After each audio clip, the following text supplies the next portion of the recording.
மால்பூவா, 1 cup கோதுமை மாவு இல்லைன்னா மைதா மாவு எடுத்துக்கணும், 1/4 கப்பு ரவை எடுத்துக்கணும், அப்புறம் 1 ஸ்பூன் நல்ல டேபிள் ஸ்பூன் அளவு சர்க்கரை, ஏலக்காய் கொஞ்சம், சோம்பு தூள், 1 சிட்டிகை உப்பு, இதெல்லாம் நல்லா கலந்துக்கிட்டு அதுக்கு 1/4 கப்பு அளவு பால் பிடிக்கும்.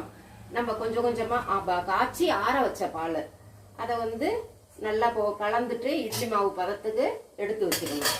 எடுத்து வச்சுக்கிட்டு இது மாதிரி எண்ணெய் ஊற்றி சுட்டு இது மாதிரி எடுத்து வச்சுக்கணும்.